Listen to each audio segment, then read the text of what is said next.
So this activity is all about emotions and the food you eat. Now, if you have children in your life, it's very easy to see how food or foodstuffs, whether it's man-made, processed and sugary foods, not natural foods, affect a child's emotions and an adult's emotions as well, or just how it affects their bodies. I'm sure that you've seen children who have had too much sugar, or if they've had colorants, that suddenly they become hyperactive, and some children even become either very sad and emotional, or they become aggressive. And then some people actually become sleepy when they've had sugary items. With chronic fatigue syndrome, they discovered that a lot of people with chronic fatigue syndrome, when they have anything that is sweet or sugary, what happens in the body turns it into alcohol, and then it makes them very sleepy. So I want you to start paying attention to what your body is telling you when you eat various food items, whether they are natural or whether they are man-made. We find that the man-made processed stuff affects human beings more than obviously the natural things, because nature knows what it's doing. But the minute that man messes with things or creates something that's fake, that's when the body starts reacting in a really weird way.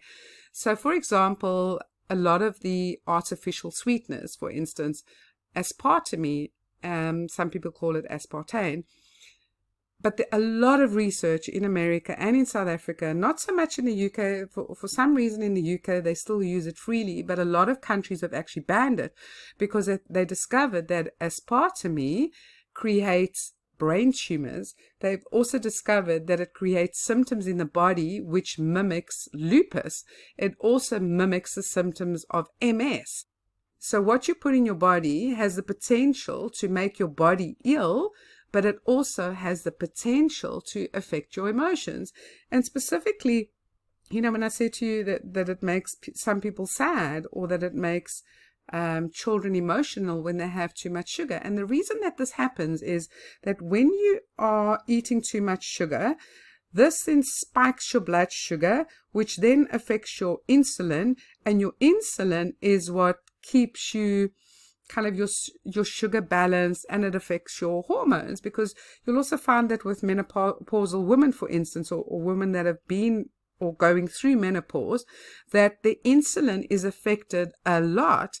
And so when you have sugary items, or specifically white carbohydrates, that then spikes your insulin affects your moods, and they all tie together because insulin is also a hormone. And as you probably know by now, if you're alive, your hormones can have a massive effect on how you feel, and it affects your moods, it affects your day-to-day living, and your hormones are affected by what you eat.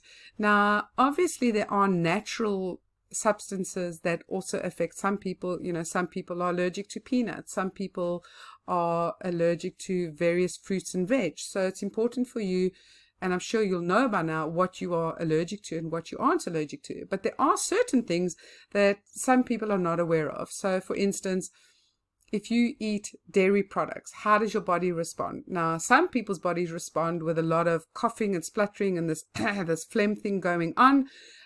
Some people who have wheat have the same sort of effect. And what happens is your body sees certain substances, whether some of them seem natural or some of them mostly unnatural. The body sees that as a toxin. And so what it wants to do is straight away, it wants to get rid of that toxin out of your body, because it goes, oh my gosh, this is not good for me. This is poisonous. This is going to make me feel bad. So what it does then, the quickest exit route out of your body is through your mucous membrane. So that's why you will get this phlegm and stuff going on, because let's face it, dairy products are for baby cows. They're for calves. They're not really meant for human consumption. And that is why there's so many people that are either really badly allergic to them, or they have all these issues with their with sinus and phlegm and coughing and stuff, and you'll specifically find it in children under the age of 2 because their digestive systems are not fully developed yet. The worst thing you can give a baby is dairy products because it's too strong. It's too strong for them. Their body can't digest it, and that's why they have all these problems with their mucous membranes. They then end up getting grommets to drain it, and they get cramps and colic and all sorts of things. But as an adult, you can also start paying attention to what happens to you. Sometimes when you eat something, it makes you feel really irritated. My dad, for instance, is very allergic to green peppers. It makes him feel like his whole body has been poisoned. He gets terrible aches and pains. He feels so sick. Other people are allergic to shellfish. So just start paying attention to what is going on in your body. Maybe you get cramps. All these ways of your body reacting to certain products that you're eating is its way of communicating to you, and it's saying to you, I don't like that. That hurts my stomach. That bloats me. That gives me phlegm. So start paying attention and just integrate this activity into your life. Because this is obviously an activity that you can't do at one sitting, but start paying attention when you're eating food. How do you feel about the food? Does it maybe even make you feel fearful? Sometimes you're about to look at something, it's not good for you. You intuitively know that your body doesn't like it, or you get this feeling of fear. That's your body trying to tell you something. So pay attention to it. Write down in your journal how you react towards food and how you feel. So not just how you feel with your physical symptoms, but how do you feel in your emotions? How do you feel within yourself and your mood when you eat certain products or ingest or drink certain substances? Okay, so once you are happy with that activity and you've done it, then come back to the next one when you are ready. So this activity is all about how your emotions are affected by your body chemistry. So when I say body chemistry, I'm referring to everything that goes on within your body. So I touched a little bit on it when I spoke about food and how food affects your emotions, and obviously anything that you eat or drink. But this is also this relates more to other factors as well. So for instance, hormones have a huge effect on our emotions. I've also explained a little bit about what happens when we're fearful and that chemical reaction that happens within your body. Now, it's the same as when you feel in love or when you've just had a baby and your body is flooded with oxytocin. There's a chemical reaction that happens in your body, and that's what makes you fall in love with your baby. Oxytocin is released when you meet somebody new and you fall in love with them. That's why you fall in love with them, because it's the oxytocin that's making you feel those warm, fuzzy, excitable, whatever feelings you feel when you meet somebody. So that is what I'm referring to when I'm saying chemical reaction. The other things that affect your emotion are your neurotransmitters, the chemicals that you get from your brain. For instance, when you need to go to sleep, there's a hormone that's released that's called melatonin. We have dopamine, which is a neurotransmitter. We have serotonin. Now, all of those chemicals affect how you feel. And that's why if somebody is chemically depressed, they often are lacking in serotonin. So that's why you are given these chemicals by the doctor, these pills, to build up those chemicals in your brain again. Now, it's important for you to understand that emotions are affected by your body chemistry, because when it comes to children, there's this massive misunderstanding of the terrible twos, as they call it, the terrible twos and the terrible threes. So many children have and still are being punished for the terrible twos and the terrible threes. So let's actually take a look at what's happening in a child's body and why there's this confusion about the terrible twos and the threes and how their hormones are actually being affected by their development. So as I explained in the book about the delta waves, the theta waves, and how the brain works, now babies operate mostly in the delta wave brain frequencies until they're about 2 years old. Then when they're 2 years old, then they start getting hormones, start being released into their bodies. So boys, when they start getting testosterone in their bodies, it's the biggest surge of testosterone during their lifetime that they will have. And what then happens is it obviously makes a toddler feel very confused, because suddenly they've got all these hormones. They don't know what to do with it. It makes them angry. It makes them aggressive. They have meltdowns. They cry for the simplest little thing. So a lot of hormones are affecting their behavior. And so what parents generally do is they punish them, they spank them, they give them hidings, they put them onto naughty steps, they react badly to a child's emotions because they think that the child is being naughty or they're being badly behaved. But a child is acting out because they don't know how to manage their emotions based on all the hormones that are being released into their bodies.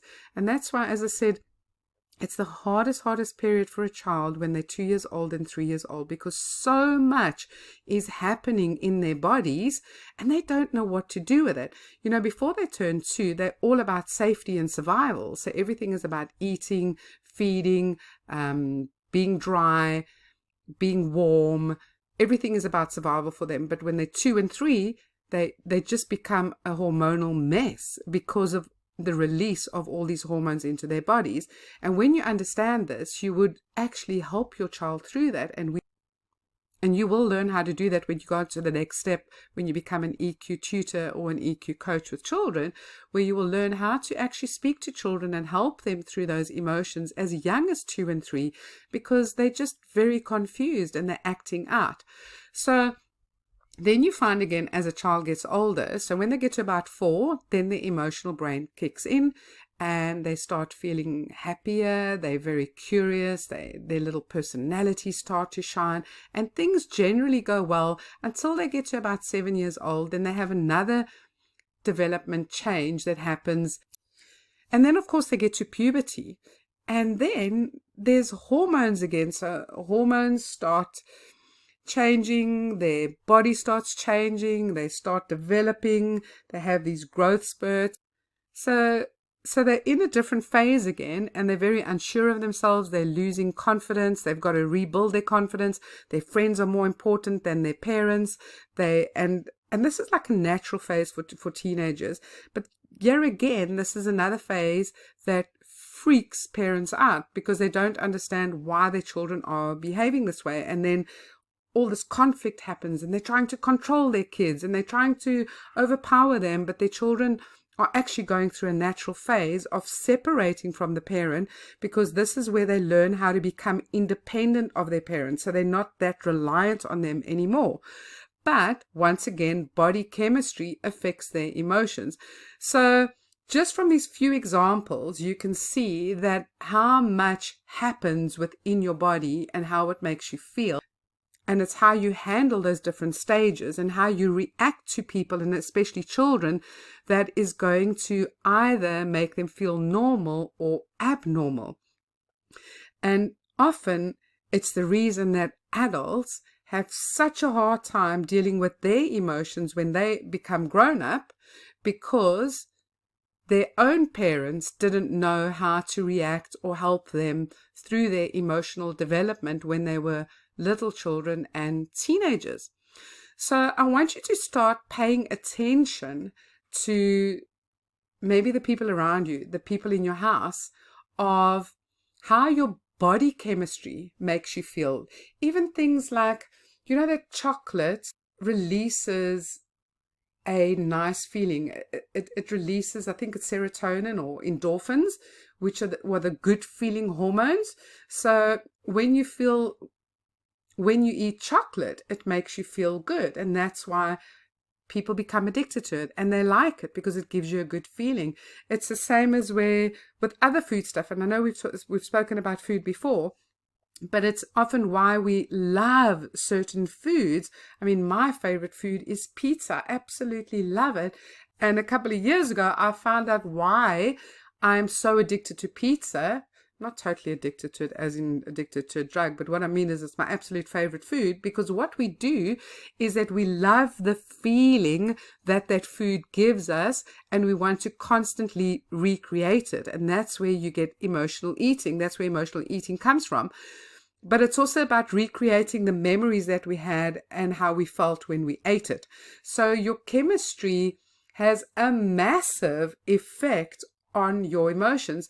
Now, talking about other chemistry or chemicals in this instance is pay attention to chemicals in your house, because often toxins like fly sprays, various cleaning chemicals, those too can affect your emotions. They can affect your physical body. Some of them can make you feel sick. Some of them can make you feel tired and drained. But they could also really start messing with your head. They could give you headaches.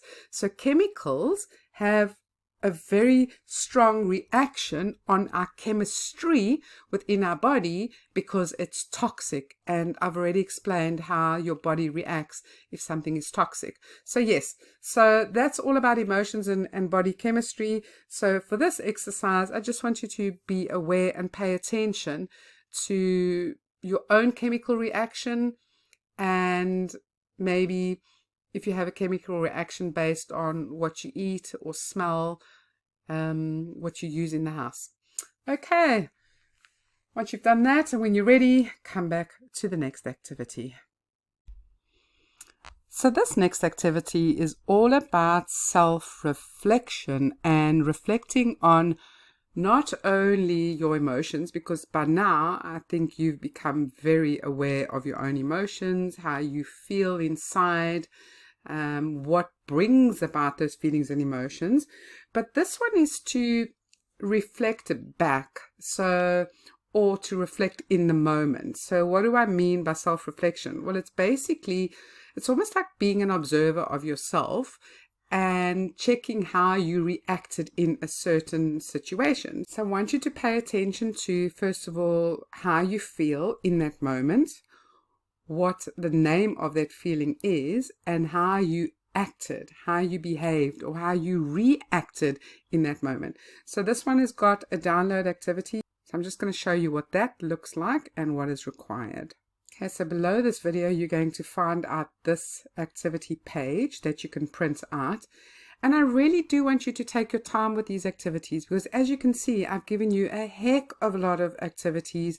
And as I mentioned before we started all these activities under step 1, these are the most activities you're going to do throughout the whole course, because it's that whole awareness that is the most important aspect of being and becoming emotionally intelligent.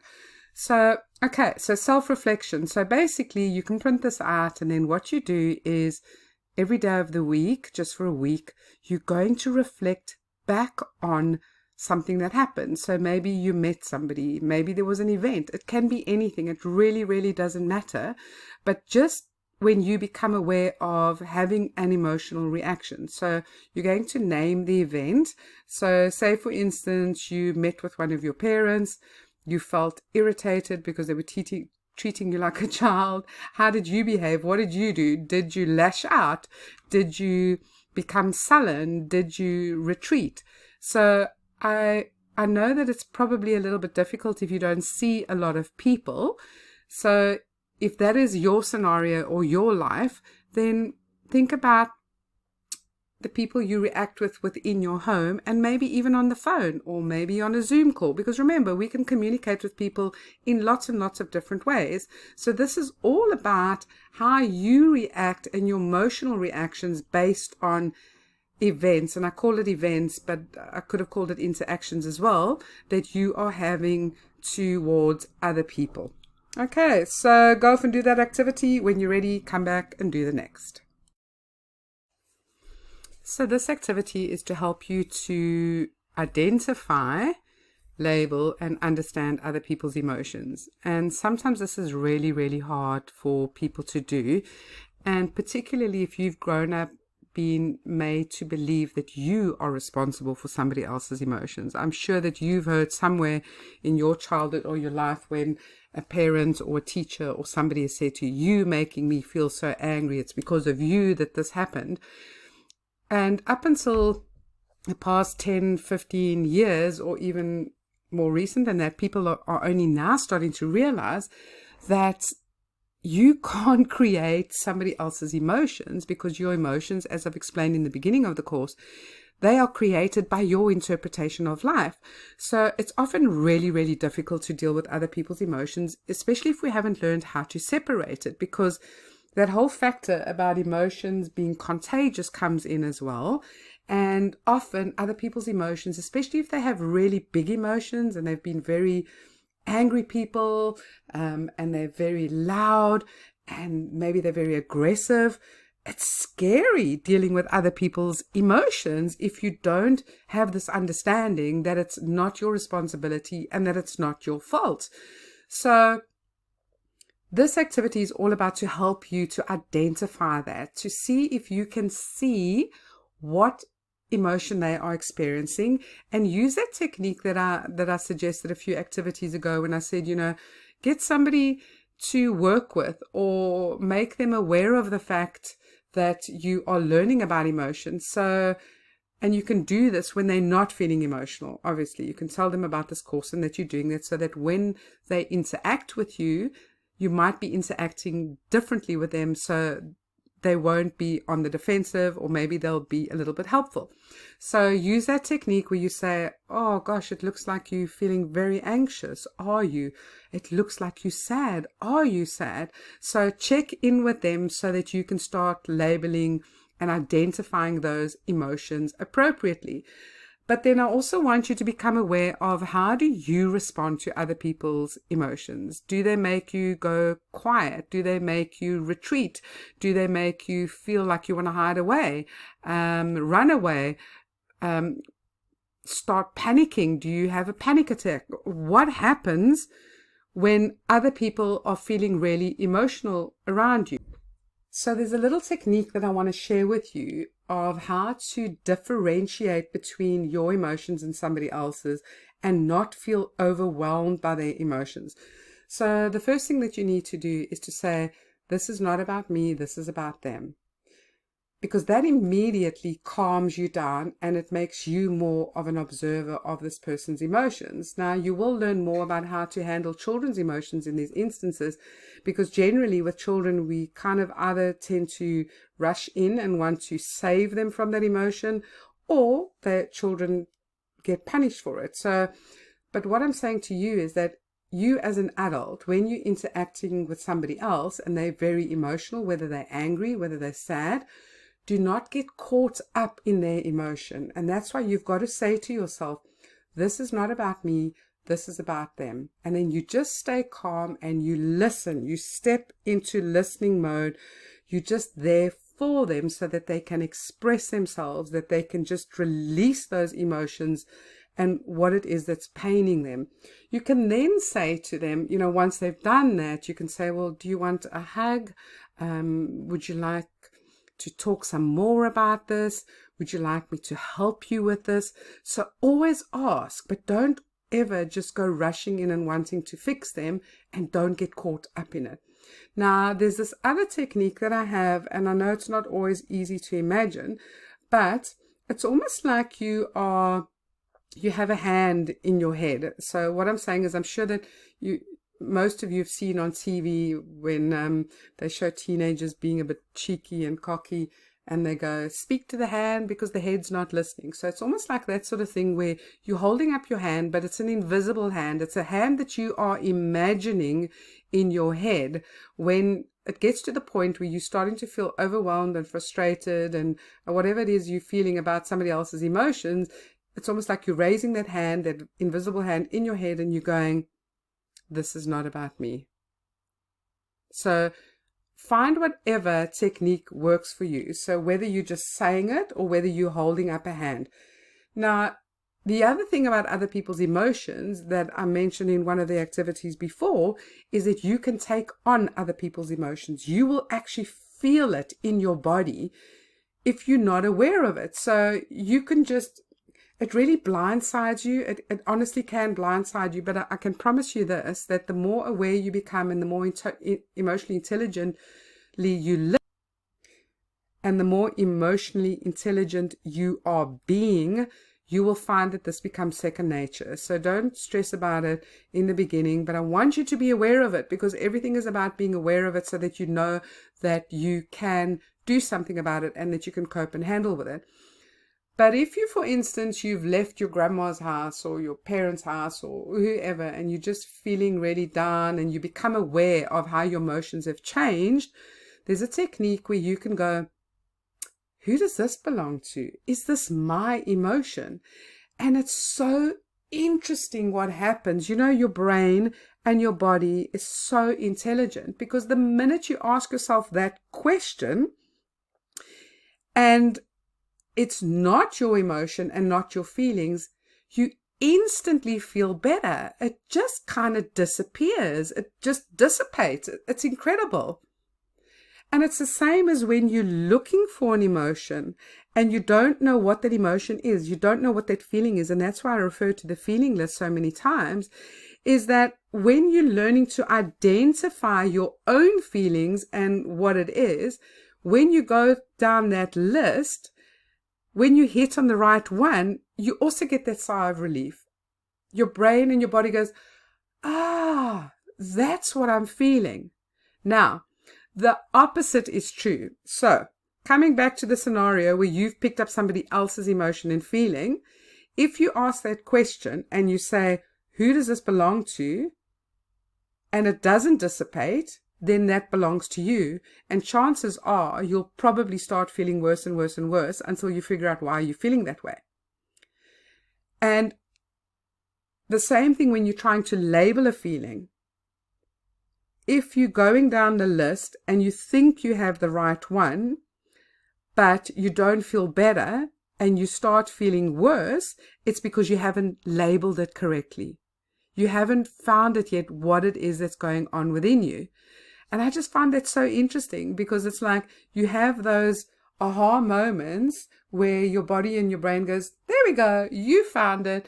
And then if you haven't found it, then you become more agitated until you find it. Now, I know this can sound a little bit tricky or complicated, but if you need help with this, of course, I'm going to support you with this. I'm not going to leave you hanging, because I know that this is a little bit advanced, but I wanted to make you aware of it, because it's so fascinating where you start having this relationship with yourself and your emotions and your body. You almost become one of those people that talk to yourself all the time. And that's not a sign of madness, I can promise you. But you're becoming, it all relates to that this all relates to those intrapersonal skills that I mentioned to you, because you're starting to have a relationship with yourself. You're starting to understand what is yours, what is somebody else's, whose voice is in your head, whose belief is in your head. And we're going to be talking about that in the other steps. But what I'm saying is you start differentiating between your voice, your feelings, your emotions, and those of the other people in your life, and that which you've brought with you from childhood. Okay, so this one has got a downloadable activity again that you need to do. So let me just show you that quickly. Okay, so this is the downloadable that you can print off and use. And basically also a Monday to Sunday activity where I want you to start recognizing and labeling emotions within yourself and within others. Obviously, you're doing lots of work on yourself at the moment, but it's just to reconfirm and affirm what you're feeling. So, the more practice, or what do they say? Practice makes perfect. So you can add to this list. You can transfer this to your journal, add as many names as you would like, but just start recognizing and labeling the emotions within others. And as I said, just check with them and write it down. And this is just going to enhance your awareness and understanding. There we go. Once you've done that and you're ready, come back and do the next activity. So this activity is all about how your emotions and feelings are affected by spending time in nature, and how truly amazing and incredible nature has been designed for our benefit. And this is what I love about nature so much, because if you want to calm a child down, an adult down, anybody, if you want to calm them down and get them back to basics and feeling good about themselves, all you have to do is spend time in nature. And even the colors of nature, and the very next activity is all about colors. So I'll just mention it here briefly. But even the colors of nature have been designed to affect your emotions in a positive way. So the blue of the sky is that way for a reason.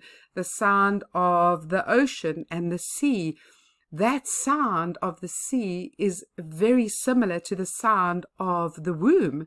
So if you listen to recordings that they've done are, from inside the womb, and you listen to the sea and the waves and stuff, it sounds very similar.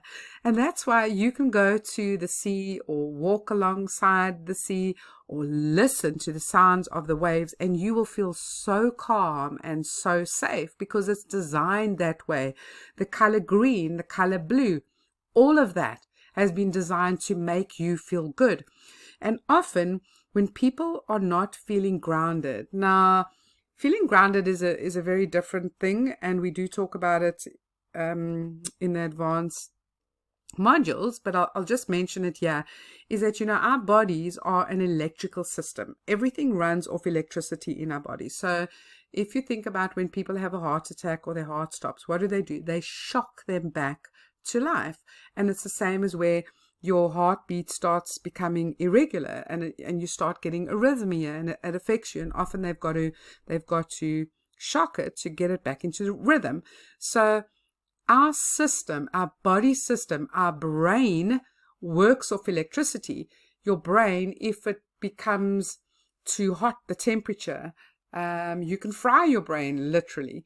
When people have epileptic fits, it's because the brain overheats because of the electrical circuitry in your brain. Now, what happens with us human beings is that we become completely ungrounded. So if you think about an electrical system, it always has earthing, right? So a plug that you plug into the wall, there's always earth, because it has to be connected to the ground, because the ground dissipates the energy into the ground. So copper rods, the whole way electricity is set up. I mean, you can look it up. It's very fascinating. I'm always fascinated by lots of different things. But electricity I started looking at because I realized how your electrical circuitry in your own body affects you and your emotions and your level of anxiety and your hyperactivity and everything else that goes with it if you are not grounded and you are not spending enough time in nature. So when you're spending time in nature, and specifically when you are barefoot in nature, you are allowing the overflow of electricity to go into the ground.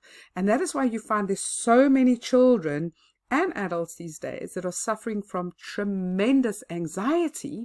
And anxiety is created by a lot of things, but one of the things that creates anxiety within the body, so I'm not talking about the anxiety where you're worried about what's going to happen in the future. I'm talking about the anxiety that's created in your body, is because you have too much electricity. You've been overstimulated. If you look at the world today, we are so overstimulated. We have screens everywhere. We have Wi-Fi everywhere. Wi-Fi interferes with us because it is energy, it is frequencies, and as I explained in the book, your brain operates on frequencies.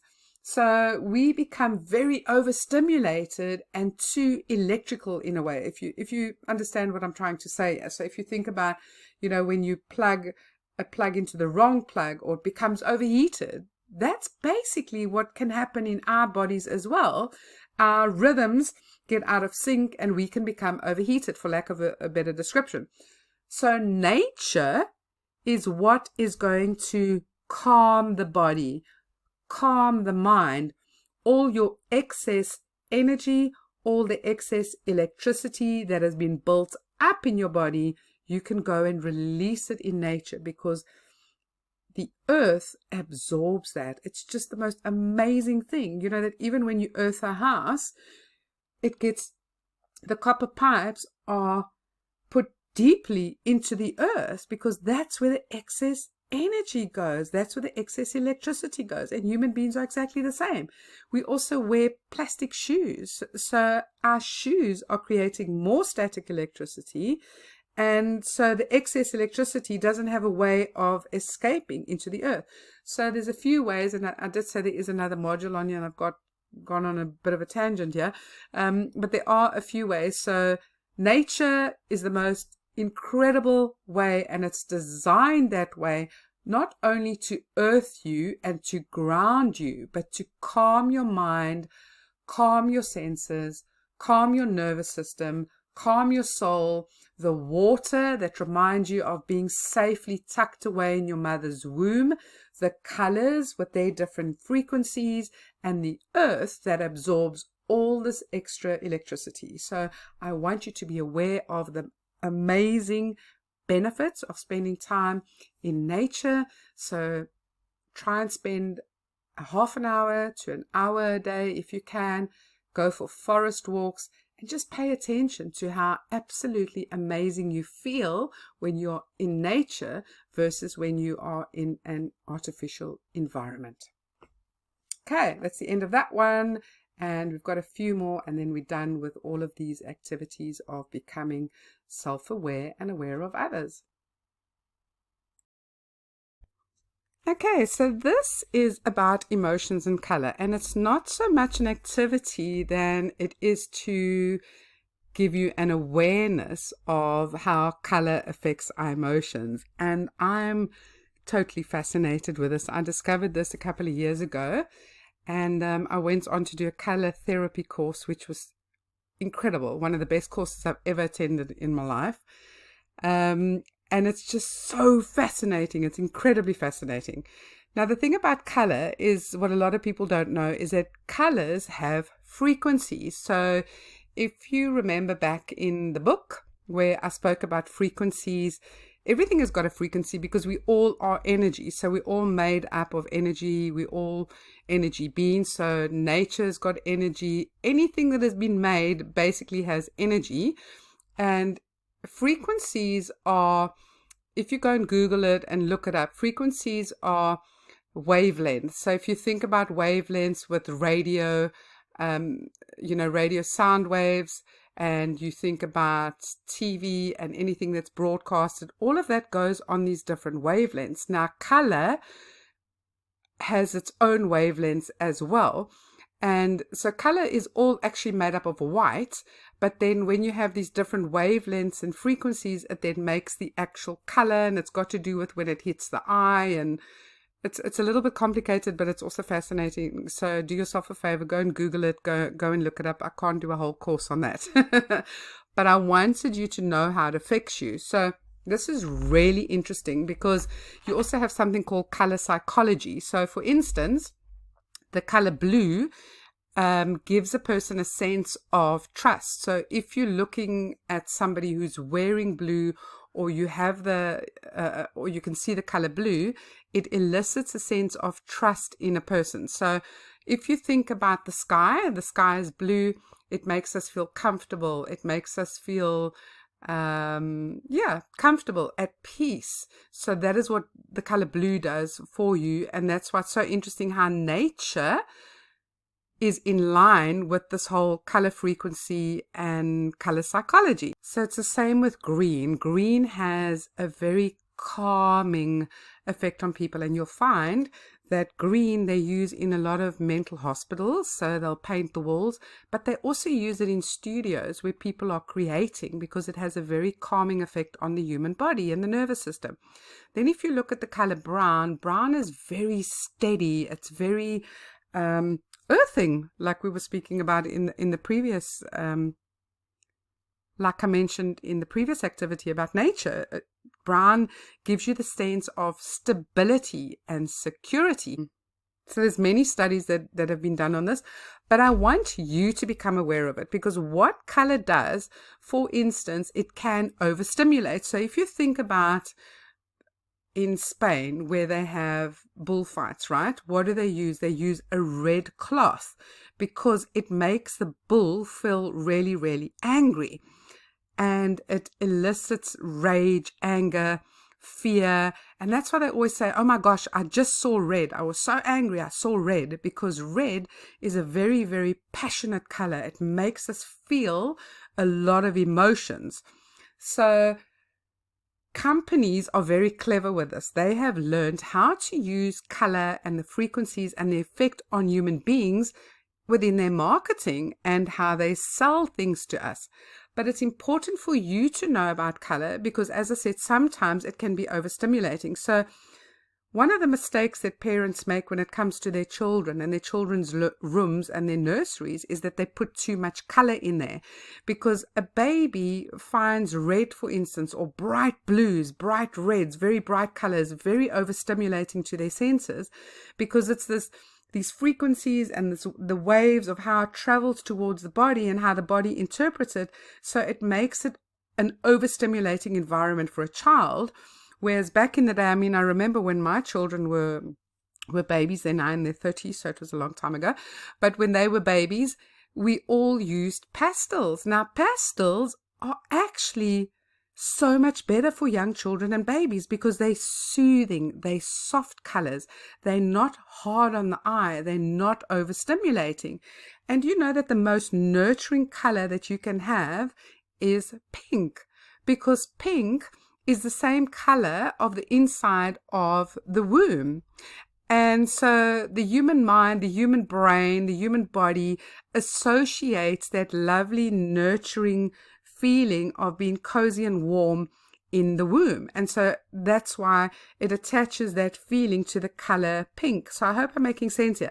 So what I'm saying is that when you have children that are too hyper, too overstimulated, and you've looked at, for instance, their diet and what they're eating and the sugar and the environment and everything, make sure that you take into consideration what their bedrooms look like. Are their bedrooms calming? Do they have nice calming colors? Now, white is a good color, but it's sometimes a little bit too stark. So we want to have something soft, warm, cozy, that is going to soothe the nervous system, that's going to soothe the brain. So I just wanted to bring this in here. So just again to create awareness of it so that you know about it, because it's good to point this out to parents as well. Now, if I had to go a little bit deeper about this, I could actually give you some stories of how some people are very averse to certain colors and how that actually relates back to them and their inability to do certain things based back on trauma. I know it sounds absolutely crazy, but I had a client once who couldn't stand a certain color blue, and it had everything to do with how she associated with that color, and it came back to her not being able to express herself, and it was attached to this color that she hated so much because it was once again that reminder of the trauma. But also, if you believe in chakras and stuff, they're very attached to your chakras and your energy centers. But anyway, that's not for everybody, so I'm not going to get into that. But the science of color is that they do have different frequencies, they do have different wavelengths, and it does affect the human body and the human nervous system in a specific way. So go and look up color therapy, go and look up color psychology. It's absolutely fascinating. You might find it as interesting as I did, but I wanted you to be aware of it because it definitely does affect human emotions and human behavior. Right, so we're on to our second last activity in this step one of becoming aware of yourself and other people. So this is about communication. Now, the thing about communication, there's just so many elements to it. And I did mention in a previous activity that less than 10% of our communication is the words we use, because there's so much more to communication. We have the tone, we have the body language, the facial expressions, the emotion that comes out in the way you say something.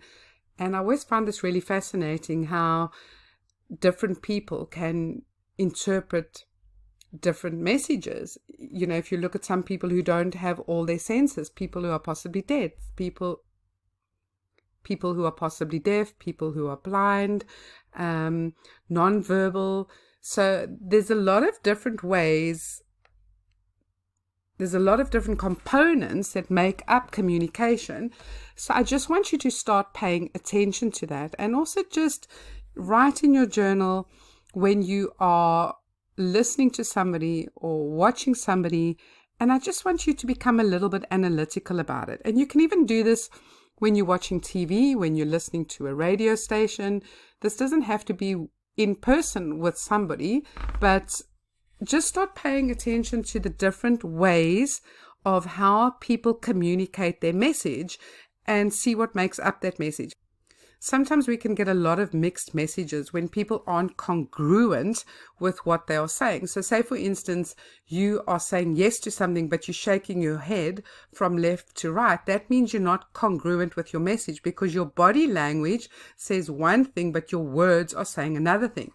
And that's what's so important when you communicate something to somebody, to make sure that you are congruent with your message. Does your tone of voice say what you mean? And that's another confusing aspect of communication, where a parent can say, no, I'm not upset. But clearly they are upset, because you can hear it in their tone of voice. You can hear it in their pitch of their voice, but yet their words are saying, I'm not upset. So you'll find that most people will actually subconsciously pick up on all the other cues before they listen to the words. And that's why you'll find with children, they really struggle to understand you at times when the messages are mixed. Now, communication, as I said, is very important when you're congruent. It's also when you're looking at somebody, you're looking them in the eye, they can see you, they can see your body language, they can see your facial expression, and then they can decipher or interpret what you're saying by looking at the whole picture. So when you are listening to somebody, make sure that you are looking at the whole picture, because when you don't, this is often the cause of conflict. It can be the cause of misinterpretations. It can be the cause of offense. Because remember, the way we interpret whatever's going on, we're doing it through our filters. And often the way people spoke to us before and the meaning we added to that when we were children, we transfer to adulthood or to a new situation. But when you're actually paying attention and you're looking at the whole picture, you're looking at the context of the message, you can interpret it more accurately. Okay, so go off and practice this. And as I said, you can practice in person. If you don't have access to people at the moment to practice this with in person, then go and watch some TV, go and watch some different programs. And also pay attention to what you feel, because we can often pick up the emotion, obviously, from somebody. In a movie, we can pick up on those emotions like you did in the activity with movies. But so I want you to look at the communication. What are they saying? What is the message? What is happening with their body language? What is happening in your body? What do you feel when they are speaking? Because you are picking up on their emotion, even though they're on the screen, or if it's somebody that's in person with you. And then it's also important to realize and distinguish between that emotion. So if you're practicing this with somebody in person, remember to ask, check. So if you say, I'm sensing that you're feeling sad, are you? So what I'm saying to you to do here is you're looking for congruency, and you're looking at for all the communication cues. So I'm just going to reiterate it again. So you're looking at facial expressions, you're listening to the tone, you're listening to the pitch of the voice, you're looking at the body language, and then you're feeling what the emotion is, the energy of the feeling. Remember? So you're feeling what that is, and then you're making sure that you understand what that message is. And of course, you're listening to the words as well. So there's 6 different things to look out for, and then relate that back to the person and saying, I hear this. You know what's a really interesting thing to do? And my husband and I do this often, and specifically when we feel like we're going to get into a conflict situation, or we realize that the one's not understanding the other person. My husband will say something, then I'll say to him, what I hear you saying is. Because often what happens is we hear something different to what somebody else is saying, because we're interpreting it based on our filters, because we've got filters in our head, and our filters are our previous experience, our memories, our past trauma, whatever. So those all create filters. We interpret things based on those filters in our brain. So when you say to somebody, this is what you said, but this is what I'm hearing, they can then go, no, that's not what I meant this. Because this will cut out you making assumptions, and it will make sure that you are interpreting the message as it was intended to be delivered. Right, so go off and practice that, and then come back for the final activity in this section. Yay! So this is the final activity in this section. Well done for getting this far. I know I've given you a lot of activities to do, but you are going to become the most emotionally aware people on the planet. So it's important for you to know every single way how your emotions are affected. And you know, we are the only training company that actually includes environment in teaching about emotional intelligence, because it's fair enough and to know, or should I say it's good to know about where your emotions come from and how to be intelligent about them. But sometimes if you don't know what affects your emotions, it can make your life really difficult. So it's important for me, to make sure that you understand this. So environment has a lot of effect on a person's emotions. Now, we've already looked at music, we've looked at color, we've looked at chemicals, we've looked at foods, we've looked at other people's emotions. So there's already a heck of a lot that is included in environment. So when I talk about environment, I'm always referring to the where you live or where you are. So for instance, when a child is at school, when you're at university, when you're at work, and then also the home you live in. So environment, obviously the country you live in, the town you live in. So that all falls under environment, but also the environment of where your emotions are housed. So meaning your body, your mind. And that is why I had that section on food, because it's, and colors and frequencies and all sorts of things, because that all makes up, or should I say that all has an effect on you and your emotions. And as I said, where your emotions are housed. If I haven't covered all the aspects in the previous activities with regards to environment, I just want to mention a few more here, because it's important to know. Right, so Wi-Fi. I think I mentioned this once before. I just mentioned it briefly, but Wi-Fi has a massive effect on a person's moods. It has a massive effect on a person's mental health. And there's even now studies that are showing that it's affecting some people physically as well. The same as with electricity. So some countries and some people are more affected by electricity because there's too much of it. We're surrounded by it. So we're surrounded by Wi-Fi, we're surrounded by frequency, we're surrounded by electricity. And if we're not earthing ourselves and going out and spending some time in nature, we have that overload. And so that affects a person's well-being, mental well-being, emotional well-being, and physical well-being. So just be aware of that.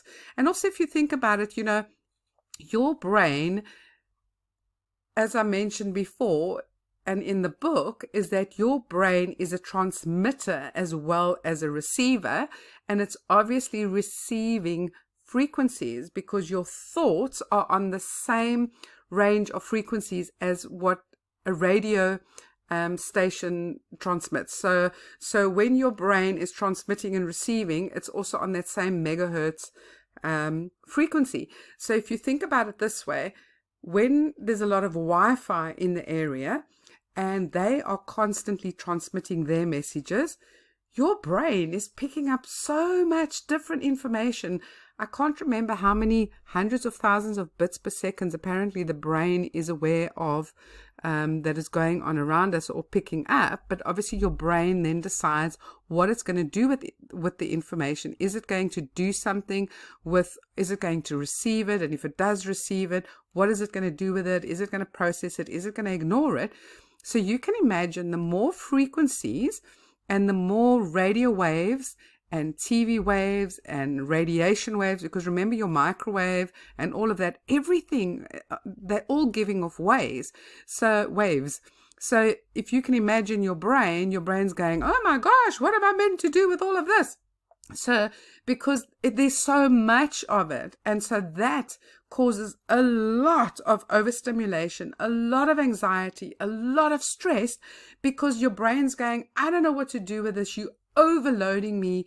And specifically children, because their minds and their brains are operating in that theta state where they don't have lots of filters, so all that information is just being dumped on them. So I want you to be aware of it.